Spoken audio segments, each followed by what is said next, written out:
नमस्कार मित्रांनो, यश टेक्निकल आपल्या या यूट्यूब चॅनलवर तुमचे स्वागत आहे। तर मित्रांनो, सर्वत्र गाजत असलेली माझी लाडकी बहीण योजना ही सुरू झाली आहे।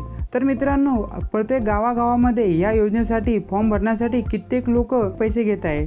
तर मित्रांनो, कोणालाही पैसे न देता आपल्या या मोबाईलवर अत्यंत सोप्या पद्धतीने आपण आपल्या आईचा, बहिणीचा, आपल्या घरातील ज्या महिला आहेत, ज्या पात्र आहेत, ज्यांची वय 21 ते 65 वर्षापर्यंत आहे, घरातील उत्पन्न 2.5 लाखापेक्षा कमी आहे, तुम्ही जर पात्र आहात तर कोणाला तुम्हाला पैसे देण्याची गरज नाहीये। कोणतेही डॉक्युमेंट तुम्हाला लागणार नाहीये। जे सध्या तुमच्याकडे डॉक्युमेंट उपलब्ध आहे त्याच डॉक्युमेंटच्या आधारावर तुम्ही अर्ज करू शकता। तर मित्रांनो, अर्ज कसा करायचा चला तर जाणून घेऊया। त्यापूर्वी मित्रांनो, तुम्ही जर चॅनलवर नवीन असाल तर चॅनलला सबस्क्राइब करून ठेवा, बेल आयकॉनवर क्लिक करून ठेवा, म्हणजे असेच व्हिडिओ तुम्हाला मिळत राहतील। तर मित्रांनो, तुम्हाला प्ले स्टोअरवरून नारी शक्ती दूत नावाचे ॲप्लिकेशन डाउनलोड करायचे आहे। त्याची लिंक तुम्हाला मोबाईलच्या डिस्क्रिप्शनमध्ये मिळणार आहे। तर मित्रांनो, हे ॲप लॉग इन केल्यानंतर तुमच्यासमोर अशा प्रकारे पेज येईल। याला तुम्ही नेक्स्ट करा किंवा स्किप केले तरीही चालेल। तर मित्रांनो, आता पुढे जे पेज येईल त्यामध्ये तुम्हाला पात्र महिलेचा मोबाईल नंबर टाकायचा आहे।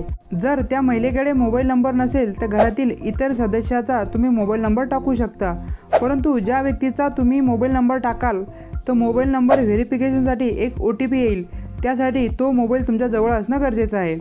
तर मित्रांनो, त्यानंतर मोबाईल नंबर टाकल्यानंतर तुम्हाला एक OTP येणार आहे।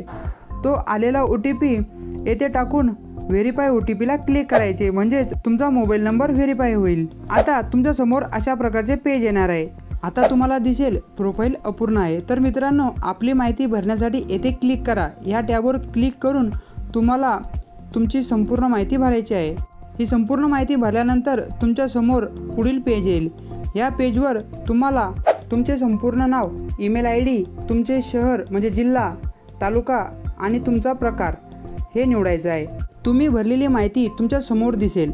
यात जर तुम्हाला अजून काही करेक्शन करायचं असेल तर प्रोफाईल अपडेटवर क्लिक करा, नाहीतर डाव्या साईडला खाली नारी शक्ती दूत या टॅबवर क्लिक करा, म्हणजेच डाव्या साईडला जे तुम्हाला घरासारखे चिन्ह दिसत आहे त्यावर तुम्हाला क्लिक करायचे आहे। त्यावर क्लिक केल्यानंतर तुमच्यासमोर अशा प्रकारे डॅशबोर्ड ओपन होईल। यामध्ये मुख्यमंत्री माझी लाडकी बहीण योजना त्या योजनेवर तुम्हाला क्लिक करायचे आहे। त्यावर क्लिक केल्यानंतर तुमच्यासमोर हा संपूर्ण फॉर्म ओपन होईल। आता यामध्ये तुम्हाला सुरुवातीला पात्र महिलेचे नाव टाकायचे आहे, म्हणजे आपण प्रोफाईल तयार करताना जे नाव टाकले होते पात्र महिलेचे तेच तुम्हाला येथे टाकायचे आहे। त्यानंतर जर विवाहित असाल तर येथे तुम्हाला पती सिलेक्ट करून पुढे पतीचे नाव टाकायचे आहे, किंवा तुम्ही जर विवाहित नसाल, 21 वर्ष वय असेल आणि तुम्ही अविवाहित असाल तर येथे वडिलांचे नाव टाकू शकता। त्यानंतर खाली तुम्हाला तुमची जन्मतारीख टाकायची आहे। अशा प्रकारे जन्मतारखेसाठी कॅलेंडर तुमच्या समोर येईल। वरती डाव्या साईडला तुम्हाला वर्ष निवडायचे आहे। ज्या ठिकाणी आता जुलै 2024 दिसत आहे त्या ठिकाणी तुम्ही तुमचे वर्ष निवडायचे आहे। त्यानंतर तुम्हाला तुमचा ॲड्रेस भरायचा आहे। ॲड्रेस भरल्यानंतर खाली तुम्हाला तुमचा मोबाईल नंबर टाकायचा आहे। मोबाईल नंबर टाकल्यानंतर तुम्हाला खाली तुमचा आधार नंबर टाकायचा आहे। आधार कार्ड नंबर व्यवस्थित भरायचा आहे। त्यानंतर तुम्हाला विचारले जाईल शासनाच्या इतर विभागामार्फत राबविण्यात येणाऱ्या आर्थिक योजनेचा लाभ घेत आहात काय। जर तुम्हाला कोणती पगार, पेन्शन काही चालू असेल तर त्या टॅबमध्ये खाली जाऊन त्यामध्ये सर्व तुम्हाला दिसणार आहे। जर तुम्ही घेत नसाल तर त्याला नो करा। त्यानंतर खाली वैवाहिक स्थिती, म्हणजे तुमचं लग्न झालं आहे का नाही झालं आहे हे तुम्हाला येथे टाकायचं आहे, विवाहित किंवा अविवाहित जे तुम्ही असाल ते। त्यानंतर तुम्हाला बँकेची डिटेल भरायची आहे। यामध्ये तुम्हाला बँकेचं नाव टाकायचं आहे। त्यानंतर बँक खातेधारकाचं नाव, ज्यांच्या नावे अकाउंट आहे त्याचे नाव टाकायचे आहे, म्हणजे आपण अर्जदाराचे नाव टाकणार, कारण अर्जदाराने अर्ज केल्यानंतर त्यांना मिळणारे 1,500 रुपये ह्याच बँकेत येणार आहेत, म्हणून अर्जदाराचे नाव टाकायचे आहे। माहिती पत्रकात नमूद केल्याप्रमाणे अर्जदाराचे बँकेत अकाउंट असणे गरजेचे आहे। तर मित्रांनो, बँकेची संपूर्ण माहिती टाकल्यानंतर खाली तुम्हाला परत बँकेचा खाते क्रमांक टाकायचा आहे। त्यानंतर IFSC कोड टाकायचा आहे, जो जर तुमच्या पासबुकवर तुम्हाला मिळणार आहे। जर पासबुकवर नसेल तर तुम्ही गुगलवर सर्च करू शकता, Undangaon bank of Baroda IFSC code, तर तुम्हाला लगेच येईल। त्यानंतर खाली तुम्हाला विचारले जाईल आपला आधार क्रमांक बँक खात्याला जोडला आहे का, तेथे हो करा, कारण आपण सर्वांनीच बँकेची KYC केली आहे। त्यानंतर आता तुम्हाला खालील सर्व कागदपत्रे अपलोड करायचे आहे। म्हणजेच मित्रांनो, जे तुमच्याकडून गव्हर्नमेंटला किंवा शासनाला जे कागदपत्र आवश्यक आहे ते आता तुम्हाला येथे जोडायचे आहे। ते ऑनलाईन कसे जोडायचे चला बघूया। त्यासाठी तुम्हाला आधार कार्डचा एक फोटो काढून ठेवायचा आहे मोबाईलमध्ये।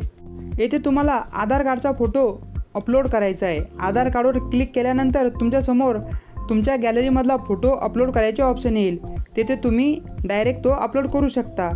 त्यानंतर तुम्हाला आदिवास म्हणजे डोमिसिल प्रमाणपत्र किंवा जन्म प्रमाणपत्र यापैकी एक अपलोड करायचे आहे। परंतु मित्रांनो, तुमच्याकडे जर डोमिसिल प्रमाणपत्र नसेल तर 15 वर्ष पूर्वीचा कोणताही पुरावा तुम्ही येथे अपलोड करू शकता।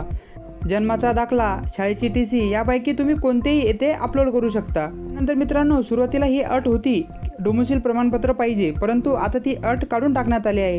येथे तुम्ही 15 वर्ष पूर्वीचा तुमच्या जन्माचा पुरावा जोडू शकता। त्यानंतर उत्पन्नाचा पुरावा।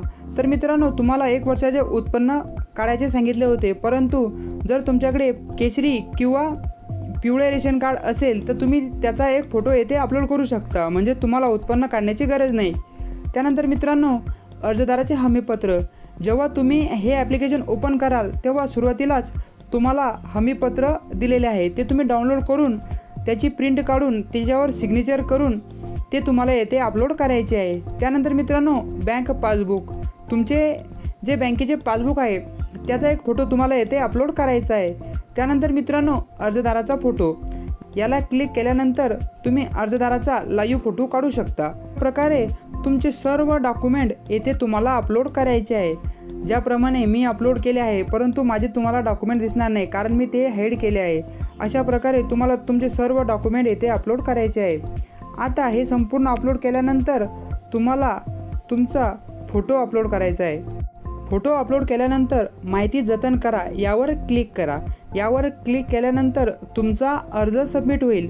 हा अर्ज सबमिट झाल्यानंतर तुम्हाला वरती दिसेल की तुमचा अर्ज प्रोसेसिंगमध्ये आहे। जेव्हा तुमचा अर्ज मंजूर होईल येथेच तुम्हाला सर्व प्रकारे माहिती मिळणार आहे, आणि तुमच्या अर्जामध्ये जर काही त्रुटी असेल ती सुद्धा येथे तुम्हाला दिसणार आहे। नंतर परत तुम्ही हा अर्ज ओपन करून त्या राहिलेल्या त्रुटीचा दुसरे डॉक्युमेंट अपलोड करून तुम्ही संपूर्ण अर्ज करू शकता। तर मित्रांनो, व्हिडिओ कसा वाटला नक्की कळवा। चॅनलवर नवीन असाल तर चॅनलला सबस्क्राईब करा, बेल आयकॉनवर क्लिक करून ऑलवर क्लिक करा, म्हणजे असेच व्हिडिओ तुम्हाला मिळत राहतील। आणि हो, या संदर्भात तुम्हाला कोणतीही मदत लागेल तर मेसेज करा, तुम्हाला रिप्लाय नक्कीच मिळेल। धन्यवाद।